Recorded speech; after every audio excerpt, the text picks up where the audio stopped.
Hello दोस्तों, कैसे हैं आप लोग। मैं हूं चिराग और आप सभी का स्वागत करता हूं आपके अपने यूट्यूब चैनल में जिसका नाम है चिराग सेज। गाइस, आज की वीडियो में शुरू करने से पहले एक चीज़ बोलना चाहूँगा कि अगर वीडियो में बात करते हुए मैं थोड़ा सा इमोशनल हो जाऊँ तो मुझे माफ़ कर देना। हो सकता है मैं थोड़ा इमोशनल हो जाऊँ, हो सकता है मैं थोड़ा हकला दूँ, वो स्टैमरिंग हो जाए। वो होता है जब मैं इमोशनल होता हूँ, अंडर स्ट्रेस होता हूँ, तो थोड़ा सा ऐसी चीज़ें होती हैं। तो उसको आप माफ़ कीजिएगा और कंटेंट पर ध्यान दीजिएगा और कंटेंट को एंड तक सुनिएगा। आज का वीडियो इस बारे में है कि अगर आप डिप्रेशन में हैं तो आपको क्या करना चाहिए। और ये मेरे टिप्स हैं, लेकिन मैं एक चीज़ क्लियर कर दूं कि मैं कोई प्रोफेशनल मेडिकल एक्सपर्ट नहीं हूं। तो अगर आप सच में डिप्रेशन में हैं, आपको ऐसा लग रहा है कि आपको मेडिकल हेल्प की ज़रूरत है, तो आप प्लीज़ पहले वो कंसल्ट कीजिए। ये मेरे अपने व्यक्तिगत विचार हैं और अगर आप उससे सहमत रखते हैं तो बहुत ही बढ़िया, नहीं रखते हैं तो भी आपकी इच्छा है। ठीक है, आपका दोस्त होने के नाते, आपका कोच होने के नाते, आपका भाई होने के नाते मैं ये चीज़ बोल रहा हूँ इसमें। ठीक है, शुरू करते हैं वीडियो ये है कि यार, मुझे ऐसा लगता है कि अगर आप डिप्रेशन में हैं तो अक्सर सलाह ये दी जाती है कि आपको लोगों से शेयर करना चाहिए अपना मन, अपने मन की बात। आप किसी ट्रस्टेड इंसान को बताइए, शेयर कीजिए, मन हल्का कीजिए। लेकिन मुझे ऐसा लगता है कि मेरी पर्सनल सोच है कि हाँ, अगर आप अपने पेरेंट्स को बता रहे हो, माँ बाप को बता रहे हो तो ठीक है, वो भी कभी कभी हो सकता है गुस्से में वो चीज़ आपके अगेंस्ट यूज़ कर लें। लेकिन उसके अलावा आप किसी भी इंसान से अगर अपना डिप्रेशन शेयर करते हो तो कहीं ना एक दिन वो इंसान आपको उसका गलत रूप में चीज़ों को वापस देगा ही देगा, और हो सकता है उसी समय दे दे। और ये चीज़ मैंने अपनी पर्सनल लाइफ में एक्सपीरियंस की है कि अगर आप डिप्रेशन में हो और आप किसी इंसान को बताते हो कि मैं डिप्रेशन में हूँ, तो वो मदद तो नहीं करेगा, उल्टा आपका डिप्रेशन बढ़ा ज़रूर देगा। कुछ ऐसी बातें बोल देगा जिससे आपका डिप्रेशन हाई हो जाए।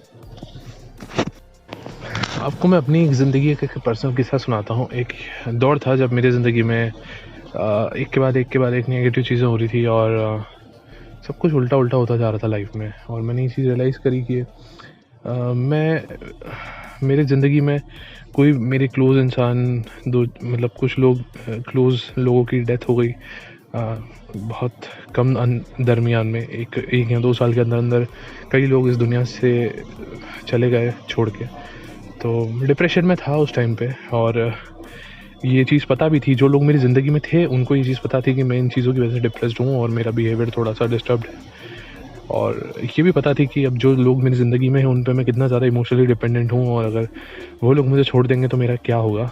ये सब जानते हुए भी मुझे छोड़ा गया और मुझे छोड़ दिया लोगों ने, और अचानक से। वो भी ऐसा नहीं कि आप मानेंगे कि 5 मिनट पहले तक अच्छे से बात हो रही है, पता भी नहीं था मुझे कि सामने वाले के मन में ये चल रहा है, और अचानक से मुझे छोड़ दिया और बोल दिया कि हाँ, ऐसा है कि दैट्स इट।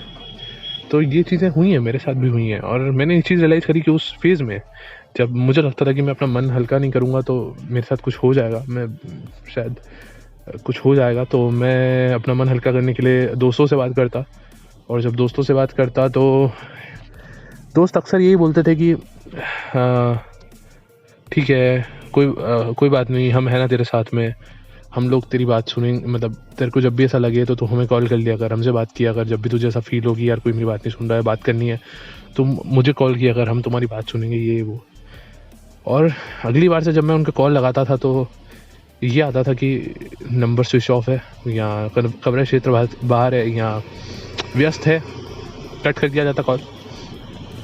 और फिर मैंने सोशल मीडिया पे रैंडम लोगों को, रैंडम मतलब जिनसे बहुत घनिष्ठ मित्रता नहीं होती है ना, मतलब जो सोशल फ्रेंड्स होते हैं, ऐसे लोगों को मैं मैसेज करता था, हाय हेलो टाइप, क्योंकि मुझे बस अपने आप को, माइंड को डाइवर्ट करना था उस टाइम पे कि कहीं माइंड लगाऊं।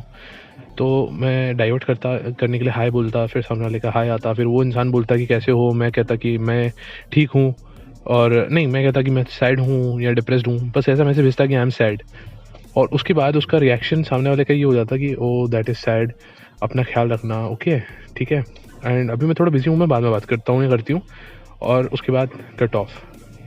तो ये चीज़ मैंने रियलाइज़ करी कि ऐसा ज़रूरी नहीं है, और ये चीज़ें होती हैं, और ये बहुत नॉर्मल है ऐसा होना। और लोग, जब आप लोगों को बताओगे कि मैं डिप्रेशन में हूँ या मैं प्रॉब्लम में हूँ, तो लोग अक्सर उस चीज़ को अप्रिशिएट नहीं करते हैं। सोशल मीडिया पे कैंपेन चलाना अलग चीज़ होती है कि जब कोई सेलिब्रिटी सुसाइड कर लेता है या कुछ ऐसा कर लेता है तो सोशल मीडिया पे लोग बड़े बड़े कमेंट्स लिख लेते हैं कि आपका कोई रिश्तेदार, आपका कोई दोस्त अगर डिप्रेशन में है या ऐसा है तो उसकी बात सुनिए, उसके पास बैठिए, उसको समय दीजिए, ये वो ये फलां ठिकाना सब लिख लेंगे लोग। लेकिन जब रियल लाइफ में आप ऐसी कंडीशन से गुजर रहे होते ना, तो जब आप लोगों के पास बात करने भी जाते हो ना, तो लोग आपको अवॉइड करते हैं, इग्नोर करते हैं, और ये चीज़ आपको डिप्रेशन में और ज़्यादा डालती है।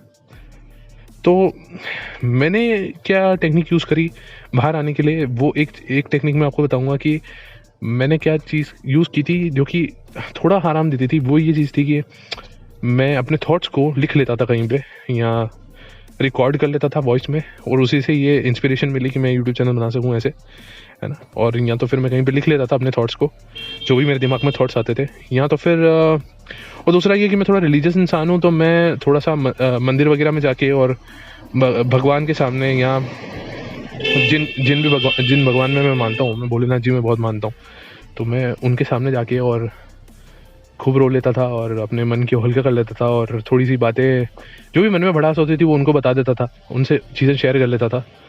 तो वहाँ से मुझे थोड़ा रिलैक्स फील होता था। लेकिन एक चीज़ ये है कि अगर आप डिप्रेशन में, ये भी होता है कि कोई मेरी थोड़ी हेल्प कर दे तो मैं इस फेज से बाहर आ जाऊँ।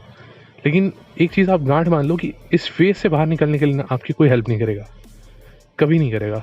इस फेज से आपको खुद ही बाहर आना पड़ता है। और आप अगर लाइफ में किसी भी प्रॉब्लम से फेस कर रहे हो तो उस चीज़ को फेस आपको अकेले को ही करना पड़ेगा, क्योंकि जो पेन आप फील कर रहे हो ना, वो कोई इंसान कितना भी आपसे बात कर ले वो फील नहीं कर पाएगा। तो आप ही को फेस करना है, आप ही को फेस करके उसे फील करके उस चीज़ से बाहर आना है और स्ट्रांगली बाहर आना है। ठीक है, आपके पास दो रास्ते होते हैं, या तो अपने आप को हरा दो, पूरी तरह से हरा दो, और ये कि लड़ो उस चीज़ से और निकल आओ उस चीज़ से बाहर। जब आप निकल के बाहर आ जाते हो ना, आप देखोगे दोस्तों कि जब सूरज चढ़ने वाला सूरज होता है ना, उसको सब सलाम करते हैं। अब देखेंगे पूजा की जाती है सूरज की जब सूरज उग रहा होता है, लेकिन डूबते हुए सूरज को आपने देखा है क्या कि लोग सलाम करते हैं या पूजा करते हैं? हाँ, स्पेसिफिकली कोई ऐसा त्यौहार होता है छठ वगैरह, और उस टाइम पे होता है सनसेट के टाइम पे पूजा। बट नॉर्मली एक बात बता रहे हैं कि सूर्य की पूजा भी तभी होती है ना जब सूर्योदय होता है। डूबते हुए सूरज की कोई पूजा नहीं करता। तो एक नॉर्मल चीज़ मैं बता रहा हूँ कि जब आपकी ज़िंदगी में एक फेज़ चल रहा होता है ना अच्छा वाला, तो लोग आपसे जुड़ने की कोशिश करते हैं। लेकिन वही जब आपका ज़िंदगी में फेज़ ख़राब चल रहा होता है तो एक एक करके लोग कटना शुरू हो जाते हैं, और आप जिन जिन पर डिपेंड होगे ना वो लोग आपसे कटेंगे और आपको डिप्रेशन में और ज़्यादा डालते हैं। तो बेहतर है कि खुद पे फोकस करो कि कैसे मैं अपने आप को बाहर निकालूं। सिर्फ एक ही रास्ता है, खुद से प्यार करना, खुद की केयर करना, खुद ही अपने आप को संभालना और खुद ही अपने आप को बाहर निकालना, और कुछ नहीं है दोस्तों।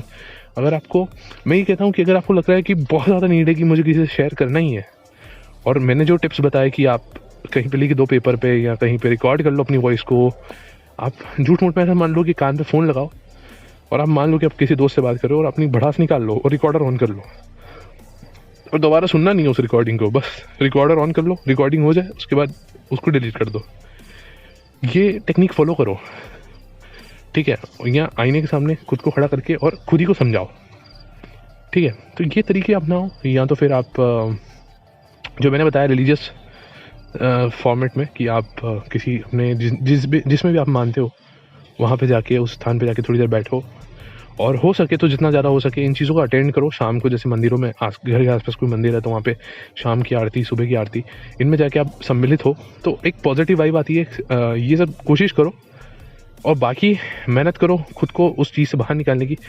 आप खुद नोटिस करो कि जब आप इस चीज़ से बाहर आ जाओगे ना, तो सब आपके पास वापस आना चाहेंगे। कुछ जो छोड़ के गए वो भी आना चाहेंगे, और अगर वो नहीं आना चाहेंगे, हो सकता है कभी कभी लोग बहुत आगे ज़िंदगी में बढ़ जाते हैं तो वापस नहीं आना चाहते, इट्स ओके। लेकिन एक नए लोग, मतलब जो अकेलापन जो अभी है ना, अभी आप एक अनजान इंसान से बात करने जाओगे तो पता नहीं एक वाइब भी आ जाती है आपके अंदर से, आप फील करोगे उस चीज़ को कि अगर आप डिप्रेस्ड हो तो एक वाइब भी आ जाती है कि अगर कोई डिप्रेस आदमी मुझसे बात करने भी आ रहा है ना, तो पता नहीं, होना ये चाहिए कि हमें उससे ज़्यादा जाके बात करनी चाहिए, लेकिन एक वाइब आई जाती है और हम उससे दूरी बना लेते हैं कि नहीं यार मज़ा नहीं आया, इससे नहीं बात करनी।